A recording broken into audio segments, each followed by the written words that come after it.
Olá, pessoal. Vamos entrando. Vamos participar da nossa live hoje. Será com a Lauriana. Lauriana é nutricionista. Aqui, já chegou a Laure. Me contem. Laura, eu já te chamei para entrar. Boa noite a todos. Opa. Eu e a Oi. câmera. Eu e a câmera, né? Toda vez que eu vou entrar.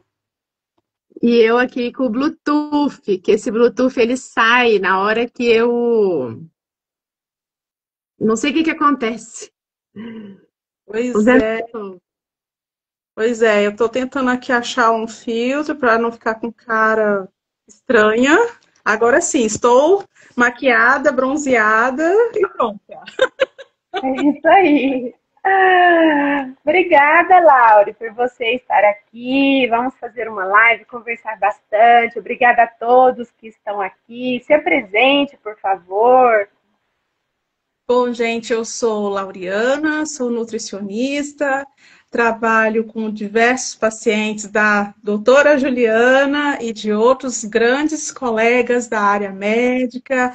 Eu tenho um orgulho enorme de trabalhar com uma profissional tão maravilhosa e tão brilhante e tão dedicada como a doutora Juliana. É maravilhoso. Essa parceria, né, essa troca é muito boa. Que gracinha. Obrigada, eu também. Olha, e vocês saibam que a Lauriana é a nutricionista mais certinha, mais metódica, que sabe mais de metabolismo e de tudo que vocês pensarem. Ela é, assim, top 10, né, Laure? E eu sou alergista, imunologista e trabalho muito, então, com as questões alimentares e por isso estamos aqui falando sobre esse tema. E vamos também falar bastante sobre as questões que envolvem a inflamação, né? Então, o tema da live, comida inflama, que história é essa, né? De onde que isso começou? O que que você percebe, Laura, na sua prática, assim, dessa questão alimentar? Como que a gente pode explicar para as pessoas o que que envolve, né, a comida? Como que ela pode ser tão boa para uns e para outros, aquela mesma alimentação, aquele mesmo alimento pode causar um dano, seja uma alergia, uma intolerância, a gente vai explicar aqui, uma sensibilidade, uma neuroinflamação, vamos falar de neuroinflamação, né? Me fala um pouco sobre, então, essas questões. Bom, gente, a nossa vida, ela é baseada dentro daquilo que se come. O nosso ambiente, a moldura da nossa epigenética, parte tanto do ambiente que nós estamos, quanto daquilo que nós ingerimos, metabolizamos e, obviamente, transformamos dentro do nosso corpo, né, das mais diversas formas e excretamos. Tanto é que vários exames são empregados utilizando-se xixi, urina, suor, né, e saliva, justamente para encontrar substâncias metabolizadas pelo nosso corpo a partir do que vivemos, do que experienciamos. A forma de contato que o nosso corpo tem com o mundo, seja pela nossa pele, seja pelo nosso nariz, seja pela nossa boca, né, ela vai partir justamente tanto da interação de como a gente come, o que a gente come, quanto do que nós temos na nossa carga genética. Por esse motivo, existem pessoas que são mais sensíveis do que outras, porque a forma de interpretar aquilo que mantém contato com a pessoa é diferente de uma pessoa para outra. Existem pessoas que têm uma tolerância maior ao consumo de sal, por exemplo. Outras não consomem tão bem o sal, não se dão bem quando consomem o sal. As pessoas podem desenvolver alergias, e as alergias, no caso, aí, mediadas por IgE, têm um componente genético bem expressivo, né? E bem reconhecido. Então, assim, não há uma alimentação universal, mas como é que você trabalha? Eu vou individualizar dentro daquilo que a pessoa come sem sofrer. E dentro daquilo que ela consome sem sofrer, observando o quê? Aquela raiz de questões que ela tem. Bom, estou com uma paciente agora que ela não come nenhuma fruta. E eu agora estou me perguntando por que que ela não come? Por que que ela se sente mal? Porque será que ela tem alguma alteração que impede o metabolismo adequado de frutose? Será que tem alguma questão envolvendo o metabolismo de polifenóis ou de outros compostos que estão presentes em frutas? E aí eu parto daquilo que ela come para poder elaborar um plano alimentar que seja acessível a ela e que não procure minimizar, diríamos assim, as coisas que não façam tão bem para ela assim. Por quê? Porque a variedade na alimentação, ela vai se transformar em uma variedade também dentro da nossa microbiota, também dentro da nossa resposta. Por isso que a gente precisa variar. Ficar comendo todos os dias as mesmas coisas vai piorar a saúde, porque você não vai fornecer o volume de nutrientes adequados para a sua saúde. Então, é necessário a gente pensar que nem tudo é para todos, mas a variedade de um pouquinho de cada coisa nos transforma em seres mais resilientes ao ambiente externo e aos alimentos em geral, né? Mesmo as pessoas que tenham alergia, elas precisam tomar contato em algum momento, né, doutora, com alimentos para desenvolver essa tolerância. Sim, e é isso mesmo. Então, tem pessoas, pessoal, que toleram mais determinados alimentos do que outros, porque isso envolve, a Laura falou, da genética, do que nós temos de microbiota que metaboliza esse alimento, se fermenta muito ou não. Então, microbiota muito fermentativa, por exemplo, a pessoa vai passar mal, vai distender o abdômen.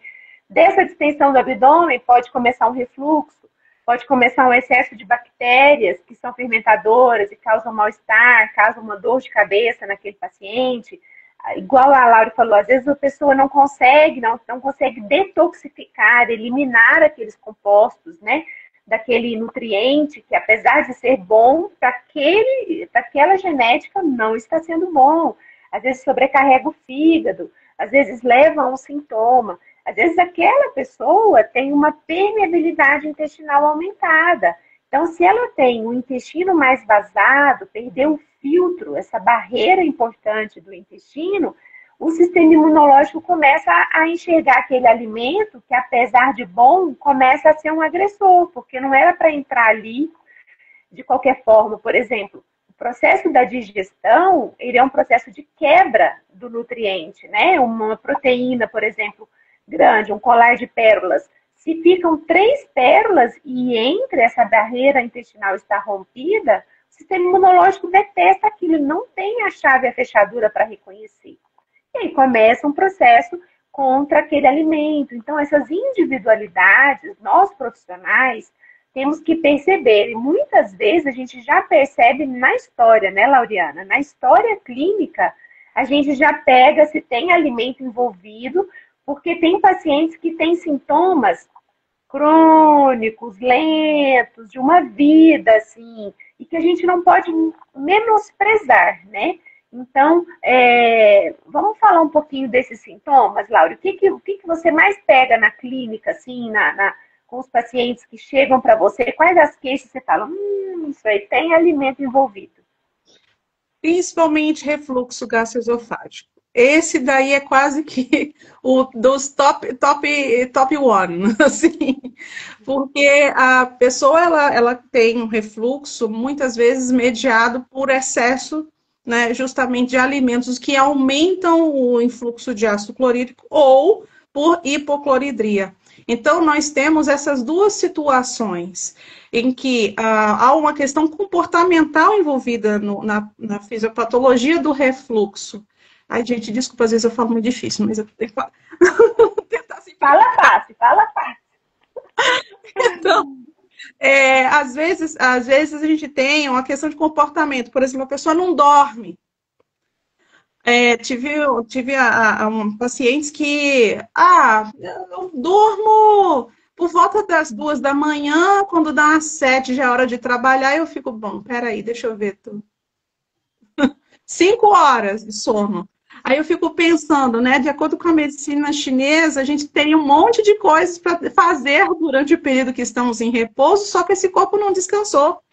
E aí vem aquela questão, começa a haver uma alteração em relação ao funcionamento hormonal da pessoa. A nossa melatonina depende desse ciclo circadiano ser bem regulado para a gente desinflamar, porque é uma das principais moléculas que desinflamam o corpo. E a pessoa não consegue ou produzir ou tem um comportamento adverso a essa produção, porque simplesmente não quer dormir ou não diz que não pode dormir, enfim. Isso, ao longo do tempo, vai gerando uma alteração no funcionamento gástrico, ao excesso de cortisol que você vai ter que liberar para permanecer acordado, vai induzir uma mudança metabólica que poderá aumentar comportamentos compulsivos, principalmente por carboidratos. E nisso você vai sobrecarregando o pâncreas e tudo mais. Fora que, quando se nós pensarmos no homem primitivo, ele está correndo de um animal selvagem, ele não vai parar, não, deixa-me parar aqui, estender a toalha e fazer um piquenique com pêssegos frescos ao lado do rio corrente e sentir a respiração correr. Não vai ser assim. Ele vai o quê? Vai interromper, a comida vai ficar empachada ali. Né? Por quê? Porque não tem como produzir um ácido clorídrico com o coração batendo a 1000 por hora. Como vai ser essa digestão, minha gente? E aí o equivalente de correr do perigo é ficar ali com o celular ligado, vendo só notícia boa, sabe? Aquela televisão com aqueles programas policiais, ficar vendo um filme de suspense enquanto está comendo, é o equivalente. Discutir, quando é questões familiares, ficar discutindo enquanto a criança está comendo, né? Com falas, às vezes, em tom mais agressivo. Então, tem todo um contexto de alimentação, gente, que não é só o comer, é o comportamento durante o processo de comer. As pessoas, elas não dão tempo de fazer a fase cefálica alimentar, que é perceber o alimento, sentir o cheiro do alimento, mastigar o alimento, sentir o sabor do alimento, né? E mastigar de tal forma que esse alimento esteja propício para uma ação enzimática ótima. Isso é, que a gente fala de pastinha, como a consistência de pastinha de amendoim de supermercado, é daquele jeito que tem que entrar para o nosso esôfago. E aí, assim, a gente dessa forma consegue otimizar a nossa digestão, propiciar uma ação enzimática eficiente e assim formar um bolo alimentar que vai ser, de fato, absorvido com todos os seus minerais e vitaminas. Aí, vamos lá, além do alimento não ser daquela qualidade maravilhosa, como, por exemplo, uma dieta de lanchonete, a pessoa está com o celular na frente, vendo só problema, só pensando em problema, come em 6 minutos. Eu já tive uma paciente que falou assim, doutora, é coisa rápida comigo é rapidinho, 1 minuto e meio, eu falei, como é que é? Como assim você não come, né? Você, assim, é a última oportunidade que nós temos de mastigar nosso alimento, é mastigando o alimento, porque o resto do nosso sistema digestivo não tem dente, gente. Então, vai pegar, como eu brinco aqui no popular, pegar aquele taboco de comida e jogar ali para dentro, né? E como eu já comentei até em outras lives, a tripa que lute, não dá conta de resolver aquilo lá. E vai chegar, essa sobra alimentar, ela vai chegar dentro do intestino, o quê? Aquele bloco mal feito, mal digerido, com umas pobres purpurinas de enzimas tentando digerir aquele tolete, aquele pedação de carne, por exemplo, e aquilo ali vai ficar emparado no intestino. Vai ficar virando comida de quem, gente? Dos micro-organismos. Vai ter um monte de micro-organismo que vai falar assim, beleza, é nóis. E o barriga começa a distender. Por quê? Porque a fermentação ela vai produzir gases. E aí vai produzir gases e diversos metabólitos dependendo do tipo de micro-organismo que vai. Então, a gente tem micro-organismos que estão mais propícios para o cólon, que vai ter ali uma paralisia quase do peristaltismo, como é o caso de algumas patologias, como o IMO, né? Outras que a pessoa, ela fermenta tanto, né? A capacidade fermentativa fica tão desorganizada, né? A desbiose fica tão intensa que ela faz um sobrecrescimento bacteriano no intestino delgado, e aí a gente vai ter que lixiviar, entre aspas, aquele monte de bactéria de lá, matando as bactérias, né, de fome. E como? Retirando fibra da dieta, fazendo uma dieta low FODMAP. Só que aí chega pra gente, Juliana, pacientes, às vezes, principalmente adultos, eu estou em dieta low FODMAP há 2 anos e eu não estou vendo tantos resultados. Gente, a dieta low FODMAP é uma dieta de injúria, é uma dieta que causa a desbiose, porque vai selecionar outros micro-organismos que não aqueles que fermentam essas fibras. E aí, para poder recuperar o próprio intestino, a gente vai precisar reintroduzir. Olha que legal. Como é que vai ficar essa comida monótona? Não, mas é que se eu comer um pedaço de alface, doutora, assim, eu vou morrer. Você sabe, né? Por que você vai morrer se comer alface? Não, porque eu inflamo, porque eu não... Caramba, calma, gente. A gente vai introduzir devagar. O processo é lento. Mas as pessoas têm pressa. E aí fazem reiterados ciclos de antibiótico, modificando toda a sua estrutura imunológica intestinal. E aí, além das questões intestinais, vem aqueles refluxos intermináveis, aquelas dores intermináveis, a falta de nutrientes necessários que vão agravar condições genéticas já pré-existentes, como, por exemplo, o caso da síndrome de Ehlers-Danlos, alterações até mesmo em desautonomia que vão estimular o que? A elevação de cargas tóxicas e, enfim, essa desautonomia que ocorre no intestino vai estimular ainda mais os mastócitos a liberarem mais histamina, essa histamina vai sensibilizar pâncreas, vai sensibilizar uma série de outros órgãos, inclusive o sistema nervoso central.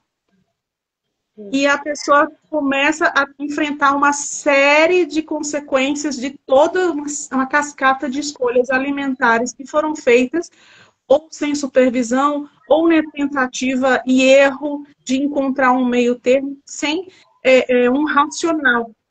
Porque quando a gente está fazendo sem o acompanhamento, o racional passa a ser o quê? Daquilo que se vê por aí, daquilo que uma listinha tem. Então, os pacientes, né, Juliana, você não recebe tanto pediátricos que os pais falam, não, eu peguei essa lista aqui da internet. Aí ela diz o que eu posso ou não dar para o meu filho. Aí, doutora, é o seguinte, ele reage a tudo, ele é alérgico a tudo. E aí tem todo um trabalho de educação nutricional que se faz para que essa família seja acolhida, seja abraçada nessas necessidades e consiga entender que os diversos grupos alimentares são importantes de estar no prato de toda a família, não é só da criança. Você tocou num ponto interessante, né, falando de criança, porque a criança que sente um mal-estar com um alimento, ela muitas vezes vai deixando de comer aquele alimento, né? Seja porque pinicou a boca, porque a barriguinha ficou com mais gases, deu uma dorzinha, ou ficou refluindo, ou, enfim, o intestino alterou. Ela sente um mal-estar e ela vai ficando seletiva. Isso é uma coisa que a gente vê bastante na prática, né?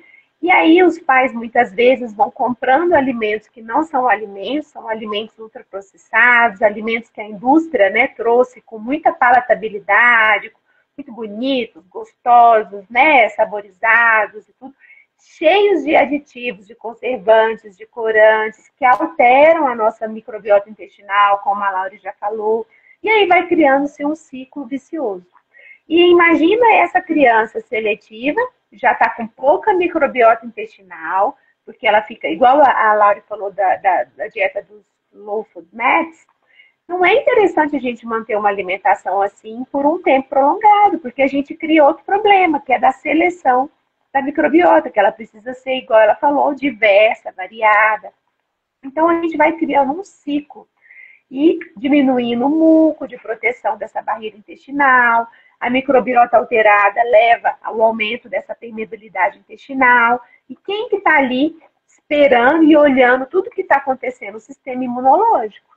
Né? Então, o sistema imune vê essa bagunça toda que está acontecendo, começa a reagir, liberando citocinas que produzem inflamação, ativam mastócitos, linfócitos, né? Ativam as células que produzem, muitas vezes, que vai levar a uma dor muscular, a fadiga, alergias, a piorar alergias respiratórias, começam-se alergias alimentares e intolerâncias que não tinha, porque o sistema imune está estressado, ele não está entendendo o que está acontecendo, muita coisa entrando que não era para entrar, que era para ser eliminada pelas fezes.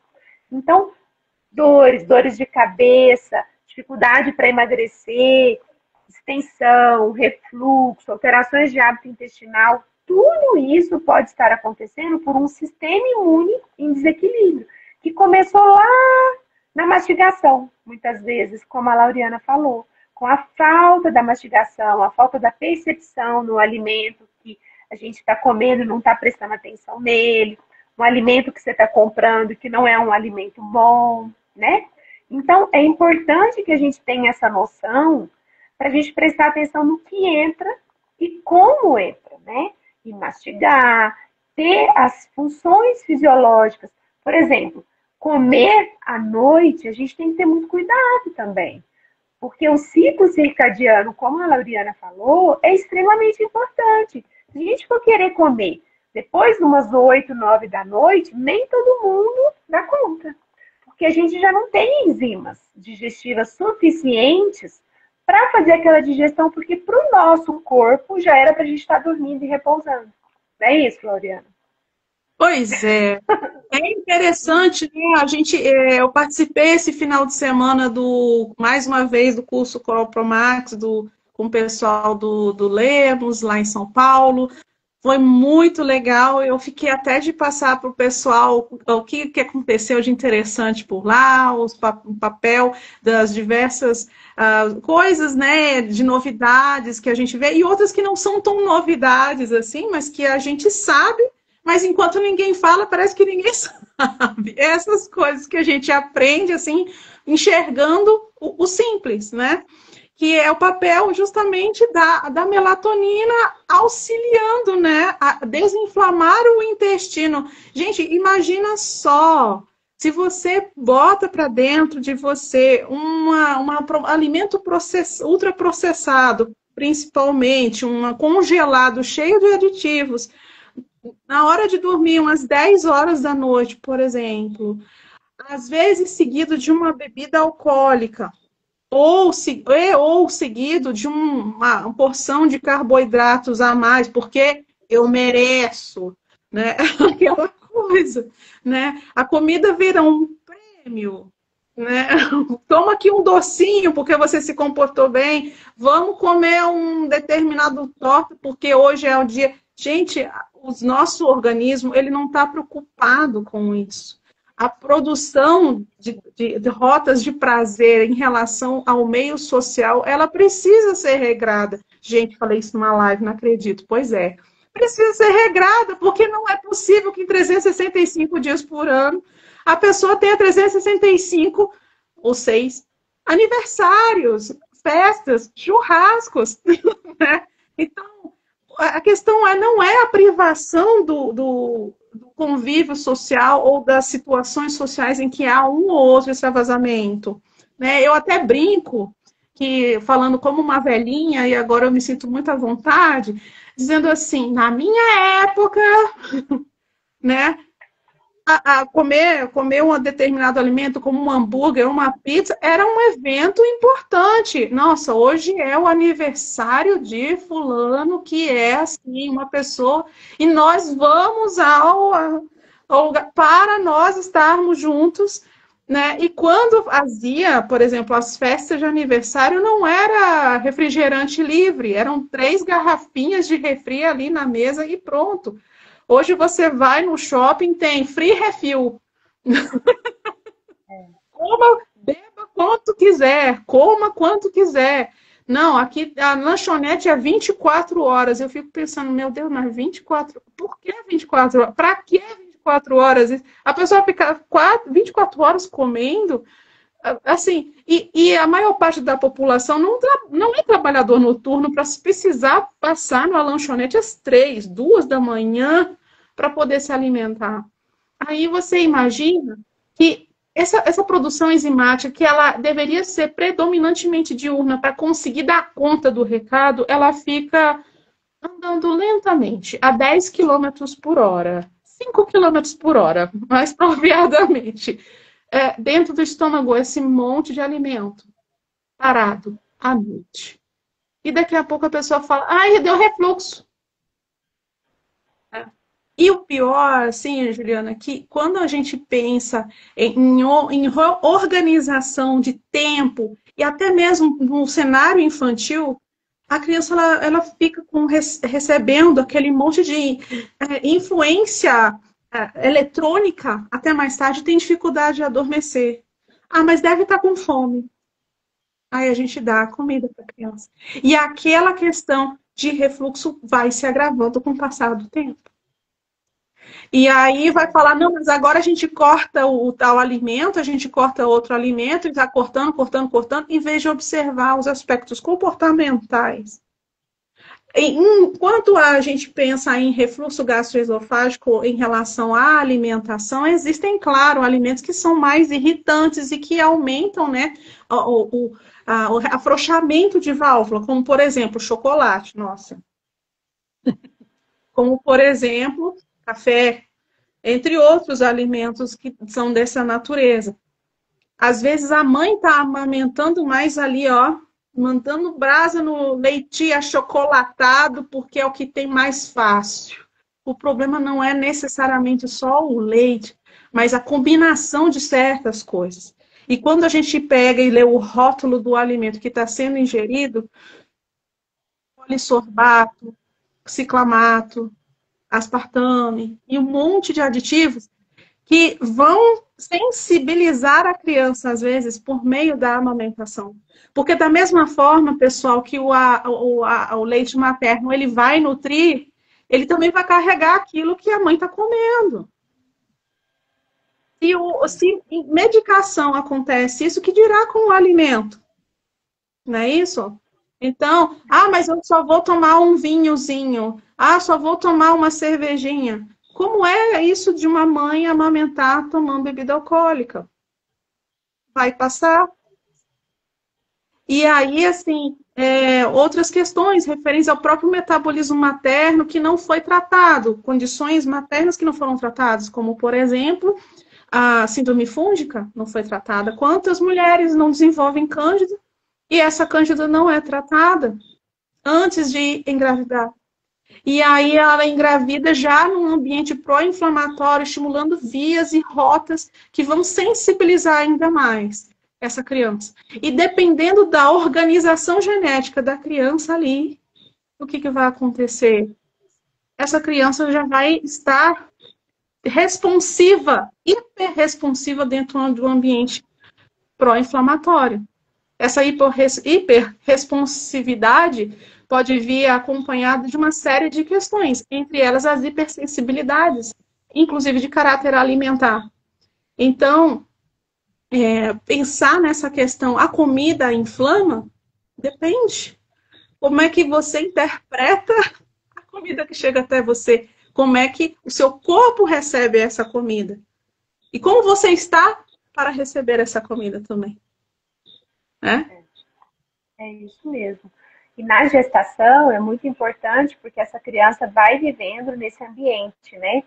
Que pode estar levando a uma inflamação, muitas vezes já nasce de um parto cesárea, que não pega a microbiota ali, né, da vaginal dessa mãe, então pega a colonização da pele, o intestino imaturo, recebe um leitinho ali na maternidade, que é uma proteína grande, né? E começam ali, muitas vezes, em quem é predisposto, uma sensibilidade alimentar, né? Por que que a gente vê tanto leite, né, sendo causador das alergias? E aí, quando a gente fala em alergia, é um processo inflamatório, é o sistema imunológico reagindo, né? Então, o leite é o principal alimento da criança até os 2 anos de idade, a lactância, né? Especialmente nos primeiros 6 meses. Então, dependendo de como está chegando esse alimento, esse sistema imunológico pode começar a reagir. Então, como a Lauriana falou, há uma predominância genética, sim, há uma predisposição, se essa criança tem uma história familiar, irmãos, pais, né, que tiveram alergia, ou que tem, mesmo com uma alergia respiratória, essa criança já tem mais predisposição para ter uma alergia alimentar. Então, é importante que tomemos consciência disso. A caseína, por exemplo, é uma proteína grande. Nós estávamos aqui falando da digestão. Uma criança que não faz uma digestão, uma quebra dessa proteína, e ele está com uma barreira intestinal mais aberta, o sistema imunológico já pode começar a reagir. E aí começam a produzir IgEs para uma reação rápida, por exemplo. Então, existem diferentes tipos de reações a alimentos, né? A alergia clássica é uma alergia envolvida, que o sistema imunológico está envolvido, tem produção de anticorpo IgE, geralmente ela é uma alergia fácil de detectar do alimento porque ela é rápida, em até 2 horas, geralmente, embola, ou dá uma falta de ar aguda, um vômito que acontece logo depois dessa criança se alimentar. Então, é uma coisa assim mais rápida.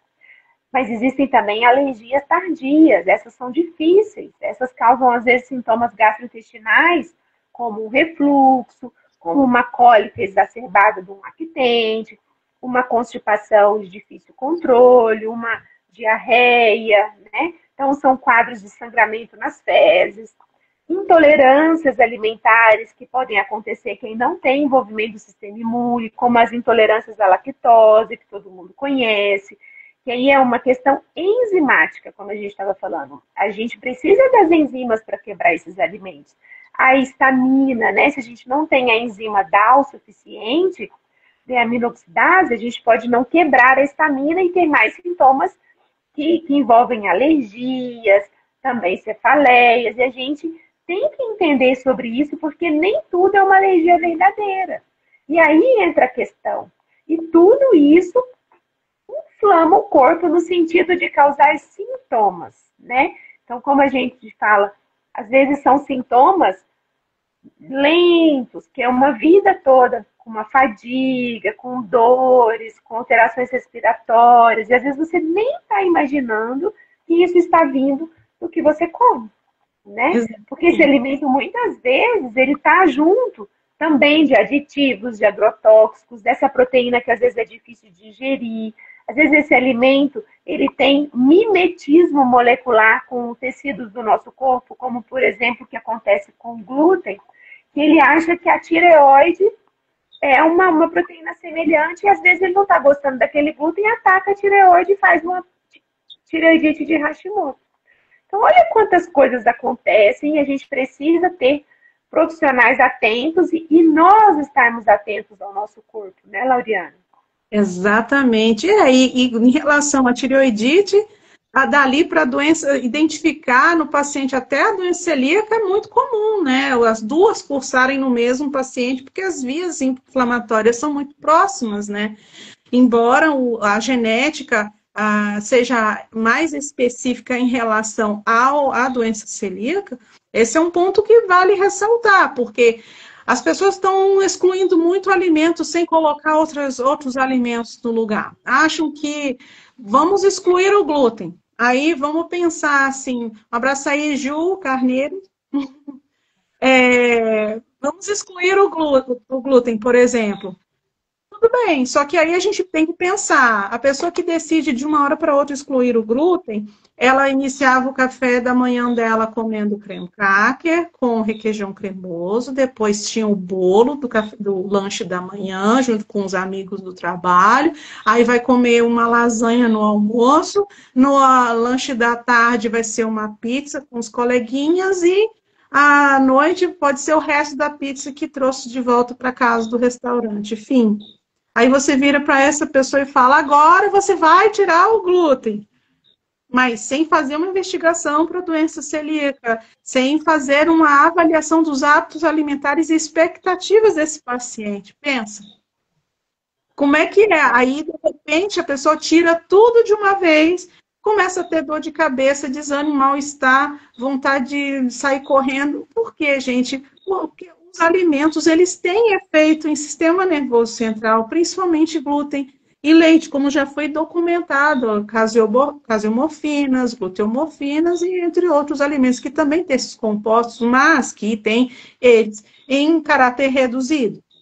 Mas, de toda forma, voltando aqui à questão do glúten, trigo e tudo mais, é uma questão que precisa ser muito bem delimitada, porque não se pode excluir o glúten da alimentação de qualquer pessoa que seja, sem fazer uma adequada avaliação para a doença celíaca.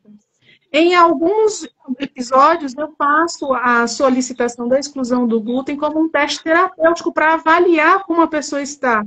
Mas, geralmente, colocando na orientação que se exclua não só a farinha de trigo, mas outras farinhas também. Por quê, Juliana? Uma coisa que as poucas pessoas prestam atenção, embora o professor Murilo Pereira, nosso querido, ele sempre comente, é o grau de toxinas envolvido no processo de armazenamento das farinhas, né? Em geral, farinha de milho, farinha de arroz, farinha de trigo, tudo mais, não ficam dentro de um laboratório hermeticamente fechado, isento de contaminação externa. Ficam, às vezes, ao relento, aqueles alimentos, esperando para fazer uma silagem. Às vezes tem uma série de componentes tóxicos envolvidos ali. A testagem, ela é por amostra. Não é testado todos os saquinhos das farinhas, né? São testadas algumas amostras, né? E o nível de tolerância dessas micotoxinas, de restos de insetos, tudo isso é muito alto, né? Então, no Brasil, permite-se muita coisa. Então, se a gente está pensando que essa ingestão está exagerada, em grande quantidade, e às vezes essa microbiota fermentativa, essa alteração da barreira intestinal, é um prato cheio para começar um início do estímulo inflamatório e o sistema imunológico começa a reagir.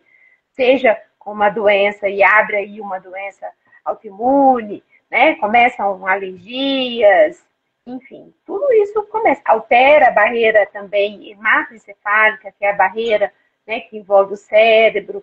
Então, tudo isso acontece, porque essas contaminações existem. E, às vezes, esse alimento está ok, mas fica muito tempo guardado dentro da sua despensa.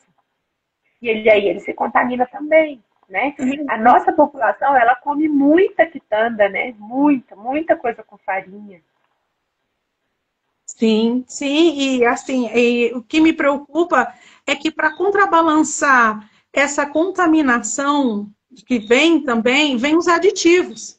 Então, já que vai estar mais predisposto a mofar, porque a qualidade da farinha não é tão boa assim, a gente vai meter aquele monte de antifúngico dentro do pão, aquele monte de conservante para o quê? Minimizar a proliferação. E aí o consumidor vai chegar no mercado, vai olhar para a gôndola e pensar, qual é o que vai durar mais tempo e está de promoção para fazer estoque? Então, o comportamento é esse, porque ninguém quer comida estragando no fundo do armário. Eu quero aquela bisnaguinha que dure pelo menos uns 2 anos, porque aí eu levo 4 caixas, já que eu levo 4 por 2, eu já faço logo o estoque e fico com comida aqui por muito tempo. Então, é isso. Só que mais tempo de prateleira, menos tempo de sobrevida, porque nós dependemos dessa microbiota para nós termos a nossa tolerância. Agora, imagina isso a longo prazo, dentro de um contexto infantil. E isso eu refriso tanto em relação ao infantil, porque assim, é o principal público com o qual eu interajo com os pacientes da doutora Juliana. Então, assim, avaliando bem, prestando bem atenção nesse público, na formação dessa microbiota infantil, esse volume de conservantes acaba fazendo a seleção daquela microbiota que vai merecer estar lá. Então, em vez de ter uma turma diversificada que possa fazer uma digestão adequada da maior variedade possível de alimentos, a gente vai estar com uma galera, entre aspas, especializada na bisnaguinha que dura 5 meses. E aí, onde é que está a turma da fruta? Não tem. Ah, não gosta. Ah, não quer. Ah, gente, o que governa os nossos sabores não são apenas as nossas papilas gustativas. É a nossa microbiota caminhando junto conosco. A pessoa que tem, a prova disso que geralmente as pessoas que sofrem de síndrome fúngica, ela tem uma preferência absurda por doces.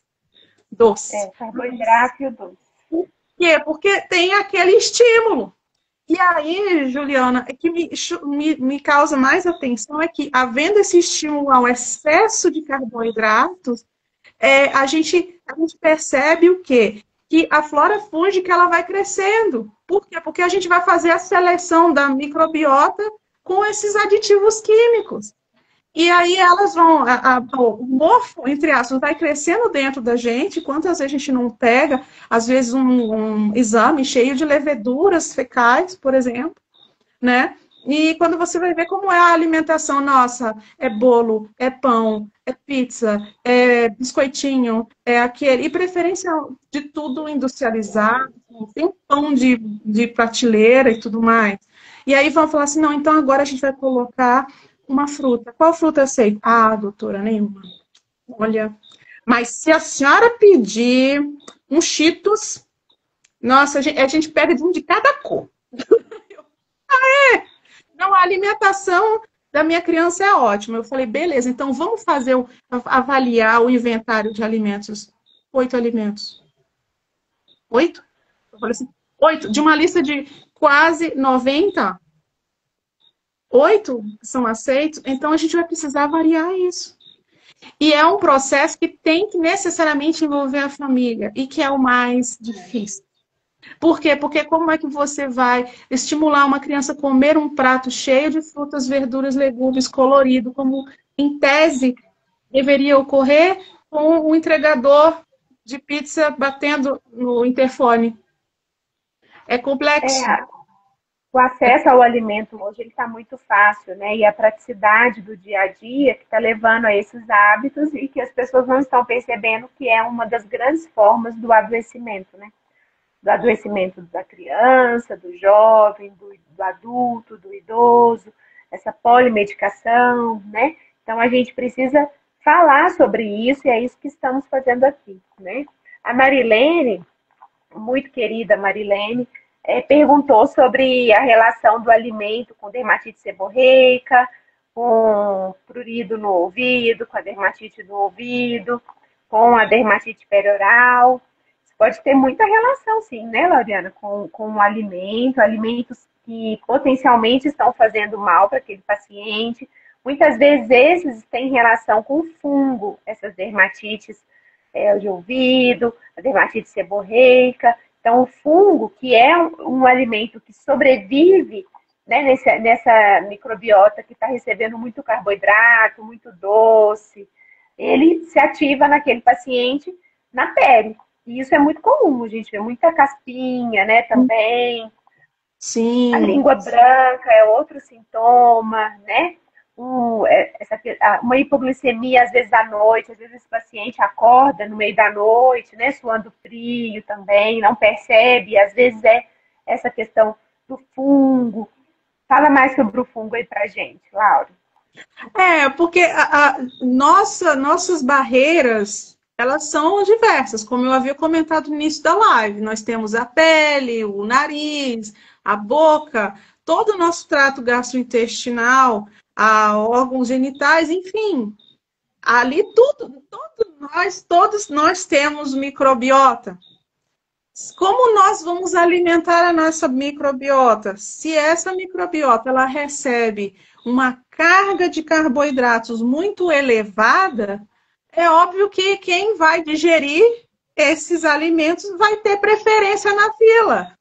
Por quê? Porque nós estamos selecionando, e isso é uma frase muito interessante, nós selecionamos a nossa microbiota de qualquer parte do nosso corpo a partir daquilo que nós comemos.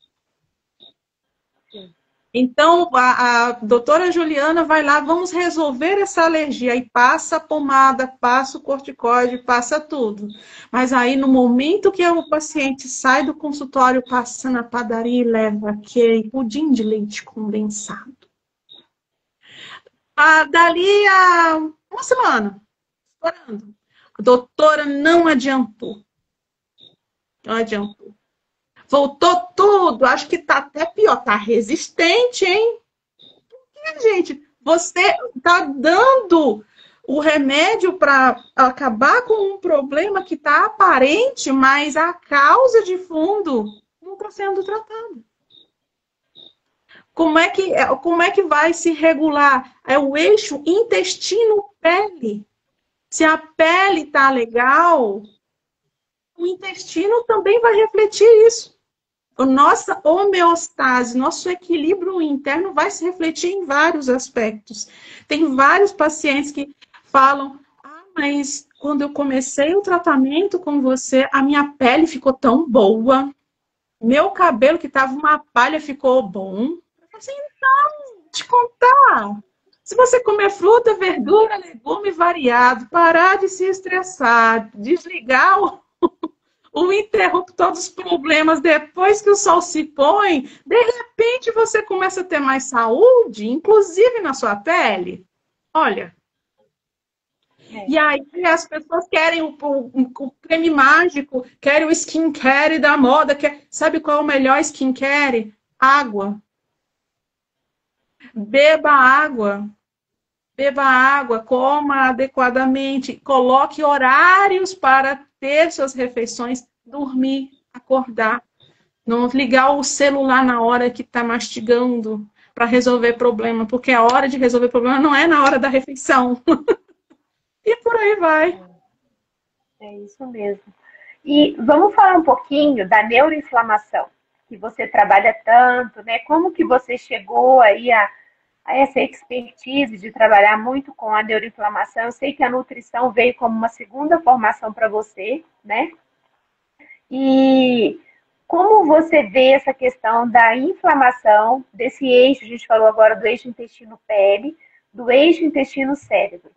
Então, essa barreira intestinal permeável, a barreira hematoencefálica, nas crianças, nos adultos que têm comprometimento, né, a nível neurológico, leva a mudança de comportamento, alteração de sono, leva a desatenção, leva a inúmeros sintomas, e se está acometendo esse processo inflamatório em áreas do neurodesenvolvimento, sintomas semelhantes aos de autismo, né? Então, a gente precisa ter isso em mente e entender que também o alimento deflagra processos inflamatórios a nível neurológico, e o cérebro, por sua vez, também se relaciona com o intestino, mandando informações.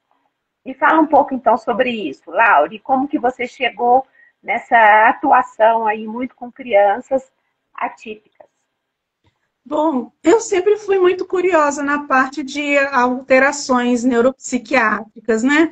Sempre tive por questões de família, né? E passei a estudar ativamente, porque quando você vê alguém que você ama sofrer, e começa a buscar alternativas e recursos para isso. E eu enxerguei na nutrição uma forma de entender como tudo se desenvolveu. E dentro da minha história de vida e junto com os meus parentes, eu comecei a observar uma série de questões como doenças autoimunes que não foram tratadas, questões referentes à própria forma de se alimentar, que precisavam de maior cuidado. E nisso, eu fui percebendo que as tentativas de tratamento, utilizando apenas medicamentos, elas não estavam dando tão certo quanto poderiam ser. Porque comecei a observar que a cada vez que se entrava com uma medicação nova, sem fazer o aporte de uma alimentação bem feita, mais adequada, os sintomas pioravam. Então, a gente começa a perceber e aprender que, para que o remédio faça efeito, o nutriente tem que estar no lugar certo. E precisa estar em quantidades adequadas. Então, assim, não é só dar um medicamento para o transtorno. Precisa ter um suporte para esse corpo funcionar. Porque muitas vezes os sintomas dentro de uma questão neuropsiquiátrica podem estar correlacionadas com uma deficiência nutricional. E a que eu mais vejo são as anemias, principalmente anemia de ferro, e anemias decorrentes da insuficiência de complexo B, com destaque para B12. Então, a gente vê, por exemplo, pessoas com dores neuropáticas, crianças com dores neuropáticas, e a B12 está 100 e pouco. Como é que uma medicação vai resolver algo que só o nutriente vai poder fazer o papel? Porque se não tem como amainar aquela dor, aquele sofrimento. A gente vai anestesiar até quando? Mas muitas vezes a gente vai precisar utilizar um suplemento por muitos e muitos anos, sim. Porque se a pessoa não tem condições de manter uma homeostase apenas com a dieta, é para isso que o suplemento serve, para suplementar. Não vai substituir o alimento. Porque se de repente você entra, e aí é a minha bronca, se você entra com a suplementação, mas não ajusta a alimentação, o suplemento não vai fazer nem cosquinha. Porque para o suplemento fazer efeito tem que ter comida. Tem que ter aquele alimento ali funcionando. E aí, nisso, a gente entra, entre aspas, numa questão de um vespeiro. Porque não é só dar a cápsula mágica que as coisas vão acontecer. Não é só isso. Tem que haver um esforço. E quando a gente pensa nas pessoas que têm autismo ou TDAH e carregam em si a seletividade, precisa ver quais são as coisas que estão por trás disso. É carência nutricional de ferro, zinco, B12, vitamina A. O que está acontecendo? Se é uma carência nutricional, eu, como nutricionista, posso ajudar mais.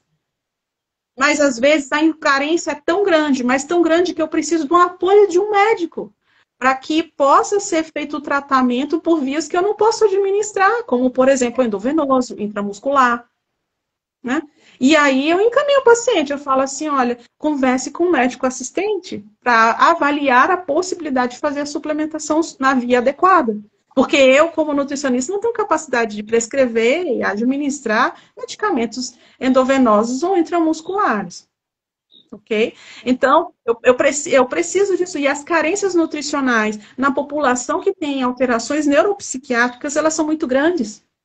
Porque é muito comum nessas pessoas ter distúrbios referentes à produção enzimática, por exemplo. Muitos têm pancreatite que não foi tratada lá atrás. Alguns têm parasitas que ficam presos ali nos ductos hepáticos, atrapalhando a vida do paciente. Como é que ele vai fazer a digestão de gordura sem poder ter trânsito do que é produzido dentro do fígado? E aí, gente, é algo que precisa, sim, de ter um conjunto da equipe multidisciplinar, de ter uma investigação, de ter muita colaboração entre os profissionais que trabalham na área. Né? Por isso que, assim, quando eu vou nesses cursos, né, quando eu vou nesses congressos e tudo, eu tento captar o máximo de contatos possíveis, né, para buscar uma rede colaborativa. Olha, assim, eu já conversei com o doutor fulano, de repente pode te ajudar. Não significa que vai necessariamente resolver, Não sei, mas se a gente não tentar, a gente não vai chegar do outro lado. E assim, o meu foco é sempre em cima do paciente e sempre pensando que as questões de saúde mental, elas são aquilo de comportamento que nós estamos vendo. Mas dentro da mente tem alguém sofrendo que não consegue dizer o quanto está sofrendo. Sim. Isso é muito importante, né, o que você está falando. Hoje, vamos dar um exemplo aqui, eu atendi uma criança de 7 anos, foi a primeira vez que eu atendi ele. Ele tem autismo, transtorno do espectro autista, ele tem um transtorno de déficit de atenção e hiperatividade, ele teve um histórico de alergia alimentar no primeiro ano de vida e hoje mantém com sintomas gastrointestinais referentes a alguns alimentos, dor abdominal, inclusive quando consome lácteos, por exemplo, tem essas questões neurológicas, né? O narizinho sempre com uma rinite, um intestino mais preso. Então, a gente fica perguntando, e o alimento? Por que a gente, nesse primeiro ano de vida, foi avaliado uma alergia alimentar? Mas e depois? Será que essa alergia sumiu? Será que esse sistema imune realmente está tolerando esse alimento? Por que essa criança tem essa neurodivergência?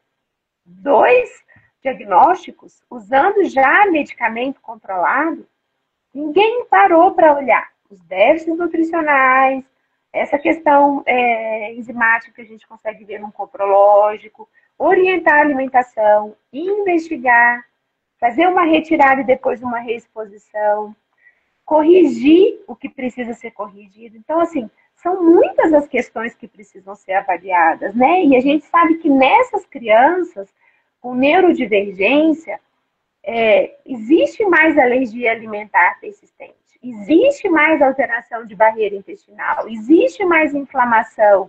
Então, como não olhar para isso? Como não ir atrás? Né?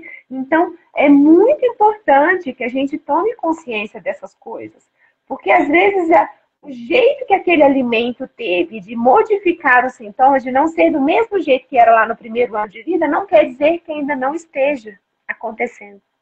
E às vezes está levando a consequências nessa criança que às vezes depois não são nem reversíveis. Exato. Exato. E é interessante, Juliana, que é o que acontece. Às vezes, a doutora Denise Carreiro, ela comenta assim, começou com a rinite, curou da rinite, deu dermatite, curou da dermatite, deu neurite, curou, deu sinusite, curou, deu otite, resolveu, deu conjuntivite. E aí, assim, entre aspas, o sistema imunológico vai trabalhando e lutando e se, diríamos assim, adaptando a novas realidades conforme a pessoa cresce. Mas a causa está lá. Ninguém olhou. Porque ele é assim mesmo. Nossa, ele sempre teve esse pulso saindo do ouvido. Se tem sintoma persistente, a gente precisa olhar.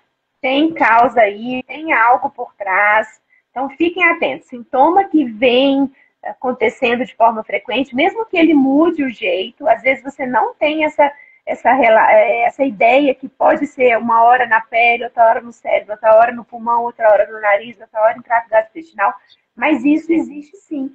E a base de tudo isso está o intestino, porque no intestino 70% do sistema imune está lá no intestino. Então ele comunica com tudo. Então, o que entra da alimentação, a toxina que a gente ingere, o micro-organismo também que a gente ingere, o parasita, tudo isso tem envolvimento, né? E tem relação que a gente precisa olhar. Ela pode ser uma inflamação aguda, ela pode ser uma inflamação crônica, devagarzinho, mas ela está ali. Laure, a gente está caminhando agora para o nosso final. Acredita que já tem 1 hora? Não, durou isso tudo.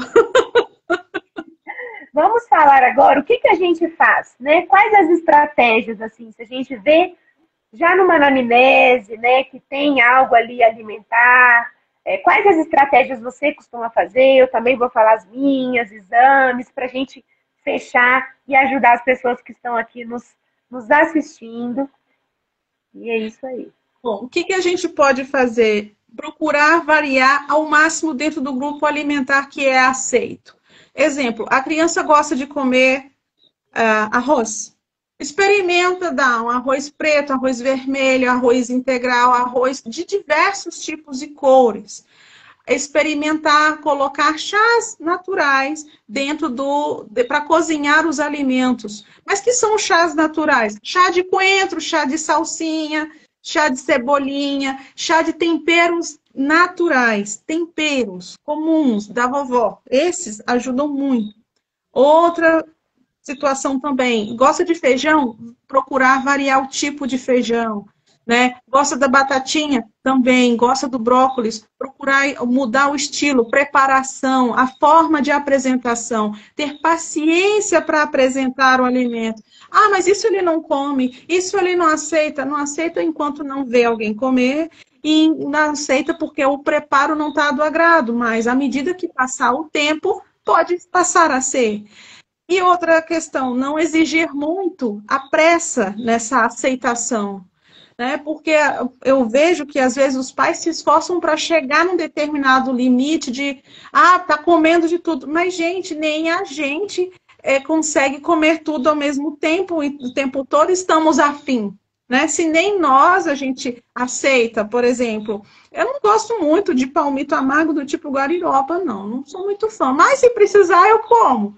Mas e aí? Se tiver outras opções, eu vou comer. Mas é uma planta alimentícia não convencional que ela é razoavelmente rara aqui no Cerrado, né? Para ser consumida. Então, não vai ser uma participação intensa no meu dia a dia. Mas, mesmo assim, variar a alimentação. Variar sempre a alimentação. Não comer as mesmas coisas todos os dias. Todos os dias vou comer arroz e feijão. Muda o tipo de arroz, muda o tipo de feijão. Muda o tipo de legume que é oferecido, muda o tipo de salada, ofereça alimentos diferentes. Isso é a chave, é o segredo do sucesso.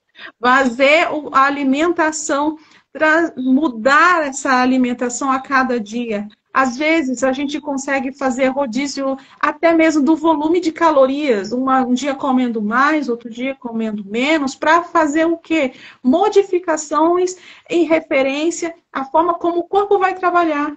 Isso, às vezes, dentro do espectro do autismo, é interessante porque você consegue, por meio do manejo do volume percentuais dos diferentes proteínas, carboidratos e lipídios, você consegue respostas diferentes. E observa também como o seu paciente, no caso, como o meu paciente, também vai funcionar, modificando essas estratégias. Existem pessoas que funcionam melhor de uma forma do que de outra. E isso só é possível avaliar testando e modificando e tentando. Porque o que se pede mais para pais e mães, para familiares que têm atípicos, né, em geral, é paciência, persistência, né, muita resiliência, porque os tempos mudam, a forma de entender muda, a apresentação muda. Então, os alimentos, eles são uma chave muito importante em qualquer tratamento de saúde, especialmente quando estamos falando de neurodivergentes, porque a gente precisa melhorar a qualidade desses alimentos que chegam e a variedade desses alimentos que chegam para essa pessoa, para que ela tenha uma qualidade de vida cada dia melhor. Não consigo enxergar alguém vivendo de ultraprocessados e vivendo de ultraprocessados somados a psicotrópicos diuturnamente, desnutrido, tendo uma vida produtiva e autônoma. É muito complicado esperar isso, né? Não tem jeito. Mas a gente vê que muitos familiares não sabem disso, né? Acham que isso é um nutriente, que esse tipo de alimento é um nutriente. Então é muito complicado. Por isso estamos aqui, né, falando sobre isso. Eu, na minha prática, eu faço uma anamnese muito completa, muito bem feita. Já vou observando também se há uma seletividade ou não, se houver. E se eu achar que necessita investigar mais a fundo aí esse trato gastrointestinal, por exemplo, avaliando para uma esofagite eosinofílica, que às vezes é uma doença alérgica que compromete aí a ingestão alimentar, e essa criança vai rejeitando os alimentos, né? Investigar, então, as alergias IgE-mediadas, investigar as alergias tardias, né? A gente faz lá na clínica o PET teste que nos ajuda, investigar intolerâncias alimentares, quando possível, avaliar essa permeabilidade intestinal, a dosagem de zonulina, né? Tem coprológicos hoje fantásticos que a gente consegue avaliar se há inflamação intestinal, se há fungos, a questão enzimática, como que está essa digestibilidade, ver essa questão gástrica, hipo ou hipercloridria, fazer um teste terapêutico. Então, as enzimas precisam estar no nosso radar, né? Melhorar essa permeabilidade, vitaminas, nutrientes, zinco, vitamina A, e vários nutrientes que a gente pode dar suporte para esse intestino e entrando com a alimentação variada, como a Lauriana falou. A glutamina também é um aminoácido importante para a barreira intestinal, para o enterócito, né, que é a célula ali do intestino. Então, aí a gente vai trabalhando, porque a gente vai melhorando esse terreno biológico, né, melhorando esse jardim para que consiga receber alimento, para que tenha uma microbiota diversa e variada, para que não reaja, para acalmar esse sistema imune, para ele não ficar hiperreativo, para ele tolerar o alimento, né? Então, tudo isso faz parte. Não é apenas avaliar, tem uma alergia e já é mediado ou não. Não, vai muito além disso. E esses pacientes precisam do nutricionista junto, nutricionistas que entendam disso, que tenham paciência, né, com essa, que saibam também cativar esses pais para entrarem nessa seara, né? Porque não é fácil, é difícil você preparar o alimento, às vezes você não tem tempo, às vezes você não tem funcionário em casa, né? Então, eu não tenho funcionário em casa ultimamente, então eu que faço meu alimento e às vezes está corrido, às vezes eu tenho que deixar de um dia para o outro meio pronto, já organizar, saber o que vai ser para a noite, o que vai ser no café da manhã amanhã, né? Porque é tudo comida, tudo coisa que a gente prepara aqui. Então, não é simples, não é fácil, mas tem jeito, né? Então, a gente tem que exercer essa caminhada traz saúde não só para nós, mas para os nossos filhos, para o nosso companheiro, para a família, e traz bons hábitos, e traz isso para eles levarem para a vida, né? Então, a gente precisa de suporte dos profissionais, mas a gente precisa fazer a nossa parte. Senão não dá certo, né? Senão não tem varinha mágica, não tem a suplementação que resolva se a gente não fizer essa nossa parte, que é devagar mesmo. Às vezes um passinho após o outro, às vezes a gente decai um degrauzinho, depois sobe de novo. Mas esse, e é muito bonito quando a gente vê as respostas, a gente vê as melhoras, a gente vê nas crianças, assim, com neurodivergência mesmo, nossa, está respondendo às terapias, começou a falar e está desenvolvendo. Então, a resposta, ela é brilhante. A gente precisa enfrentar. É uma resistência inicial, mas depois a gente consegue.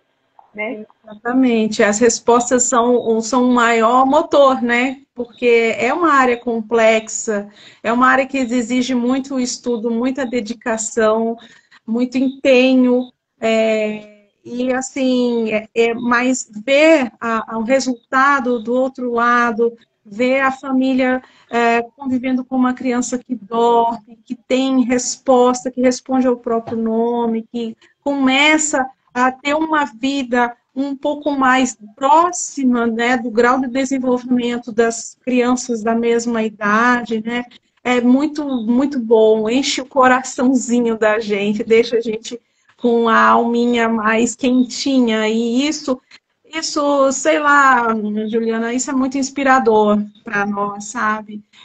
Ter esse feedback todo é muito lindo, porque qual era a perspectiva antes, né? Que perspectiva essa pessoa, esse ser humano tinha de ficar afadado a uma situação de aprisionamento dentro do próprio corpo?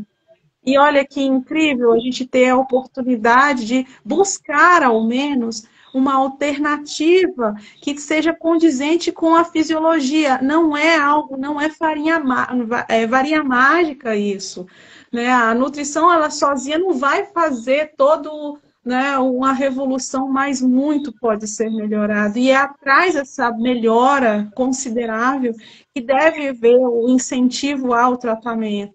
Não foi conquistado isso neste momento, mas vamos persistir e avaliar, vamos refinar para descobrir o que está acontecendo. E à medida que a gente descobre e faz o manejo, isso porque não porque as pessoas pensam que, não, agora em 2 meses que vai alimentar direito, as coisas vão mudar por completo. Nem sempre é assim, porque cada ser humano é diferente. E às vezes a gente precisa postergar um pouquinho, fazer mais investigações mais a fundo. Aí nós já temos, existe a possibilidade de fazer exames na área, tanto de precisão na área, tanto da área fecal, com avaliação de microbiota intestinal, com avaliação de ácidos orgânicos urinários, para refinar esse tratamento e chegar naquele ponto em que pode ser uma melhora considerável, né? Uma virada, entre aspas, de chave naquela condição. A pessoa ela vai deixar de ser autista? Não vai, mas ela vai ter uma qualidade de vida muito melhor à medida que ela corrigir aquilo que causa desconforto, né? Só para dar aqui o meu pé de página, eu tive uma conversa com uma mãe de um adulto autista hoje à noite, pouco antes da live, em que ele tem uma sinusite de grau severo e com reiteradas infecções de repetição, aquele pesadelo que todo mundo conhece. Infecciona antibiótico, infecciona antibiótico. E aí o otorrino dele falou, não, então a gente vai poder fazer algo por ele, vamos procurar melhorar isso. E a mãe falou, nossa, mas eu tô apreensiva, será que ele vai ficar bom? Eu falei, bom, eu não tenho dúvida que isso vai melhorar. Por quê? Porque se a gente tira o foco infeccioso, se a gente tira aquilo que incomoda, a alimentação boa que ele já estava tendo, com suporte nutricional e tudo aquilo que ele precisa, a tendência é melhorar cada vez mais. Não é um caminho de retorno, é um caminho de ida, né? Então, a gente consegue ver as melhoras. Tratou a causa do desconforto, que é uma dor decorrente de uma sinusite de repetição, que é uma amidalite que não se resolve, que é uma adenoide que dá problema dia sim, dia também. Converse com o seu alergista, converse com o seu otorrino, avalie como está a respiração da sua criança. A dor de dente é algo que é insuportável. Vá ao dentista, leve ao dentista. Quantas vezes eu atendo crianças que estão com deficiência de mastigação porque sentem dor? E aí, com dor, como é que mastiga, gente? Não tem como. A criança engole tudo. Não tem como. Porque ela é muito seletiva. Já verificou se ela consegue engolir os alimentos sem sentir dor? Avalie se não tem uma esofagite eosinofílica ali. Se aquele refluxo já não refluiu tanto que acabou ulcerando o esôfago. A gente, às vezes, eu pego, às vezes, uma endoscopia digestiva com diferentes variações de lesões esofágicas para ajudar a tratar. E, invariavelmente, boa parte desses pacientes com alterações esofágicas comem depois de noite. E aí, é aquilo tudo que a gente conversou no começo, né? Que precisa ter um ajuste de hábitos, que precisa ter um ajuste todo e observar o que está acontecendo. É observar. É o primeiro passo. Observar o que está acontecendo para poder intervir. Essa observação é muito importante, né? Isso que nos traz a informação, eu como profissional, para receber, porque nem tudo está em exame, né? Então, a história é muito importante. Laura, mas muito obrigada. Obrigada a todos aqui também que assistiram. Vai ficar gravada. Vou colocar você como colaborador, que aí fica no seu Instagram. E vamos fazer mais. Precisamos levar mais informação como essa para as pessoas, né? Trazer luz e esperança, né? Porque tem jeito que a gente consegue. A gente não tem que demonizar o alimento, mas a gente tem sim que tentar comer cada dia mais comida. Não entrar na onda da indústria, a gente tem que descascar, a gente tem que preparar, a gente tem que saber o que a gente está comendo e com atenção, como a gente falou, para as coisas serem o mais natural possível. Obrigada, Laure, mais uma vez. Obrigada a todos, pessoal. Beijo para vocês. Boa noite. Boa Beijo, noite. Marilene. Boa noite, Mandinha. Boa noite, Marilene. Tchauzinho. Boa noite.